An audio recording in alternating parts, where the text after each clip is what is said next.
नमस्कार, मैं हूं आशीष और आप देख रहे हैं आशीष कॉमर्स क्लासेस। मेरे प्रिय साथियों, हम लोग अपने वीडियोस में बात कर रहे थे मार्केटिंग की और आज के वीडियो में हम लोग समझेंगे और जानेंगे कि प्राथमिक बाजार और गौण यानी द्वितीयक बाजार में अंतर क्या होता है। यह जो टॉपिक जिसको हम लोग आज समझने वाले हैं, यह आप सभी के फाइनेंशियल मैनेजमेंट और फाइनेंशियल मार्केट दोनों सब्जेक्ट में भी आता है। तो मैं ये समझ के चलता हूं कि आप लोग इस वीडियो से वह सब्जेक्ट है उसको भी कोरिलेट कर पाएंगे और इसी आंसर को वहां पर भी लिख पाएंगे। ठीक है, हम लोग बात करेंगे जब इन दोनों के बीच के अंतर की, यानी प्राथमिक बाजार और गौण बाजार के बीच के अंतर की, तो हम लोग कुछ आधारों के बेस पर इसके अंतर को समझेंगे।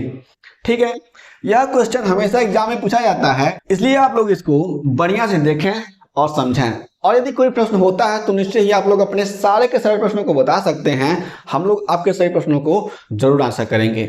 हम लोग सबसे पहले समझेंगे कि अर्थ के बेस पर दोनों में अंतर क्या है। जब बात होती है प्राइमरी मार्केट की यानी प्राथमिक बाजार की, तो कहा जाता है प्राथमिक बाजार वह बाजार है जिसमें कंपनियों के द्वारा नई प्रतिभूतियों को जारी किया जाता है तथा बेचा जाता है। यानी जो प्राइमरी मार्केट है यह एक ऐसा मार्केट है जहां पे कोई भी कंपनी अपने द्वारा नई नई प्रतिभूतियों को बाजार में लेके आती है और जो भी पब्लिक एट लार्ज है उन्हें ऑफर करती है। ठीक है, एग्जाम्पल के बेस पे हम लोग समझेंगे आईपीओ यानी इनिशियल पब्लिक ऑफर। अब आईपीओ क्या होता है इसको मैंने अपने प्लेलिस्ट कंपनी लॉक के प्लेलिस्ट में बताया हुआ है, आप लोग वहां जाकर के आईपीओ के वीडियो को देख सकते हैं। ठीक, या फिर मैं एक अनदर वीडियो बना दूंगा आईपीओ पर जहां पे मैं आप सभी को और ही विस्तार तरीके से इसको समझा दूंगा।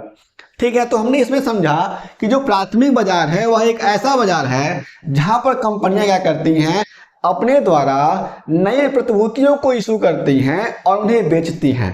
ठीक है, अब आगे बात करेंगे हम लोग गौण बाजार की यानी सेकेंडरी मार्केट, जिसको हम लोग द्वितीयक बाजार कहते हैं। तो कहा गया है गौण बाजार वह बाजार है जिसके अंतर्गत जो प्रतिभूतियां पहले से ही प्राथमिक बाजार में जारी की गई हैं उन्हें ही खरीदा तथा बेचा जाता है।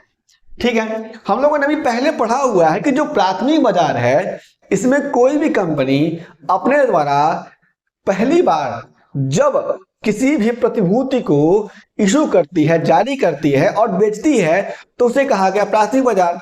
तो जो प्रतिभूतियां पहली बार कोई भी कंपनी अपने द्वारा इशू कर देगी प्राथमिक बाजार में जो प्रतिभूतियां इशू हो गई हैं उन प्रतिभूतियों को जब कोई अनदर सेलर और बायर खरीदेंगे, बेचेंगे, तो उस मार्केट को हम लोग कहेंगे कि वह मार्केट क्या है, सेकेंडरी मार्केट है। यहां पे आप लोग एग्जांपल समझेंगे कि जो भी सिक्योरिटीज लिस्टेड है स्टॉक एक्सचेंज में, चाहे वो एनएससी हो या बीएससी हो, उसमें जो भी सेलर और बायर हैं किसी भी सिक्योरिटीज को खरीदते हैं और बेचते हैं, तो इस कंडीशन में जो स्टॉक एक्सचेंज है वह क्या है, सेकेंडरी मार्केट है।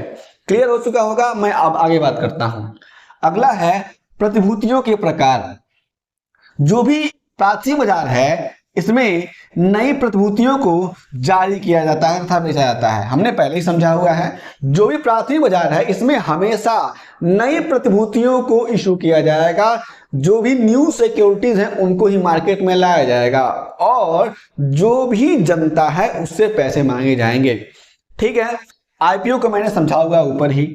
जो भी द्वितीयक बाजार होता है इसमें पहले से आवंटित प्रतिभूतियों को बेचा तथा खरीदा जाता है। अब जब बात करते हैं सेकेंडरी मार्केट की, तो जो प्रतिभूतियां पहले से ही आवंटित हैं, लोगों को दे दी जा चुकी हैं, उन्हीं का खरीदना और बेचना होता है। ठीक है, जो भी सेकेंडरी मार्केट है इसमें किसी भी तरीके से नई प्रतिभूति की चर्चा यानी न्यू सिक्योरिटीज की चर्चा नहीं होती है। ठीक है, आगे चलते हैं। तीसरा है स्थान। प्राथमिक बाजार वहां कहीं भी हो सकता है जहां अंशों के आवेदन पत्र प्राप्त किए जाते हैं। यानी ऐसा कोई स्थान जहां पे कोई भी कंपनी अपने द्वारा जारी किए जाने वाले अंशों के आवेदन को प्राप्त करती है उसे कह सकते हैं कि वह क्या है, प्राथमिक बाजार है वह स्थान। अब यहां पर जब द्वितीयक बाजार की बात होती है तो कहा गया है द्वितीयक बाजारों के स्थान निश्चित नहीं होते हैं, ये बात हमें समझनी है। ठीक है, आगे बात करते हैं हम लोग चौथे की, प्रतिभूतियों का विक्रय किस तरीके से प्राथमिक बाजार में और किस तरीके से गौण बाजार में होता है। कहा गया है सभी प्रकार की कंपनियां चाहे वे अनुसूचित यानी लिस्टेड हो या नहीं हो, यानी जो भी सिक्योरिटीज मार्केट है एनएससी बीएससी उसमें लिस्टेड हो या लिस्टेड नहीं हो, प्राथमिक बाजार में अपने अंश बेच सकती हैं। क्या कर सकती हैं, जो भी कंपनियां हैं। अब यहां पर जो भी कंपनियों की बात की गई है तो उसमें हम लोग हमेशा बात करेंगे पब्लिक कंपनियों की, क्योंकि पब्लिक कंपनियां ही अपने शेयर इशू कर सकती हैं। तो ऐसी कोई भी पब्लिक कंपनी है चाहे वो लिस्टेड है सिक्योरिटी एक्सचेंज मार्केट में या फिर लिस्टेड नहीं है यानी अनलिस्टेड है, तो वह कंपनी क्या कर सकती है, प्राइमरी मार्केट में शेयर को इशू कर सकती है, शेयर को बेच सकती है।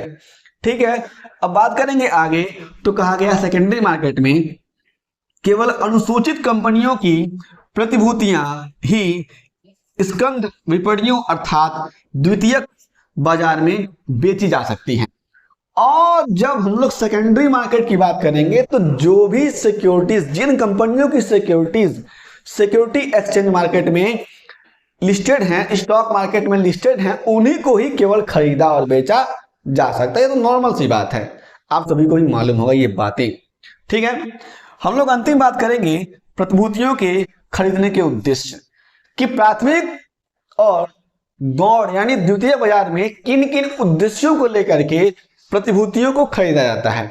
ठीक है, प्राथमिक बाजार की बात करेंगे, कहा गया है कि प्राथमिक बाजार में धन निवेश करने वाले बदले में लाभांश, ब्याज या पूंजी में बढ़ोतरी की अपेक्षा करते हैं। कोई भी कंपनी आईपीओ लेके आती है तो उसको जो भी लोग प्राइमरी मार्केट में परचेज करते हैं तो वे ये उद्देश्य रखते हैं कि उन्हें क्या हो, डिविडेंड मिले, उनका कैपिटल अप्रिसिएशन हो, यानी जो पैसा वो लगा रहे हैं वो लगातार बढ़े। ठीक है, और उस पैसे पर उन्हें ब्याज भी प्राप्त हो। ठीक है, ये बातें हमें समझनी होती हैं प्राइमरी मार्केट के परिप्रेक्ष्य में। आगे जाते हैं सेकेंडरी मार्केट में, तो कहा गया है प्रतिभूतियों के विक्रेता रोकड़ चाहते हैं यानी कैश चाहते हैं। जो लोग सेकेंडरी मार्केट में अपनी सिक्योरिटीज को बेचते हैं वे चाहते हैं कि उन्हें कैश मिले, और वो कैश क्या हो, और वो कैश क्या हो, जिस बेस पे उन्होंने, जिस मूल्य पर उन्होंने खरीदा है उससे ज्यादा ही हो। ठीक है, क्रेता उन्हें बाद में लाभ पर बेचने या निवेश से कुछ होने के लिए खरीदते हैं। ठीक है, अब यहां पर जो भी क्रेता होगा वह किसी भी सिक्योरिटीज को खरीदेगा तो इस लालच में खरीदेगा, इस इच्छा को रखते हुए खरीदेगा कि जब इस सिक्योरिटीज का दाम बढ़ जाएगा, हाई जाएगा, तो मैं इसे बेच दूंगा। ये एक नॉर्मल सा हमने दोनों के बीच में डिफरेंस समझ लिया। मेरे अपने साथियों, इस वीडियो में हमने समझा कि प्राथमिक बाजार और गौण यानी द्वितीयक बाजार में अंतर क्या होता है। हम लोग कह सकते हैं कि प्राइमरी मार्केट और सेकेंडरी मार्केट में डिफरेंस क्या होता है। यदि आपके पास कोई प्रश्न है तो निश्चय ही आप लोग अपने सारे प्रश्नों को बता सकते हैं, हम आपके सही प्रश्नों का आंसर जरूर करेंगे। हम लोग फिर से मिलेंगे एक नए वीडियो के साथ, तब तक के लिए जय हिंद।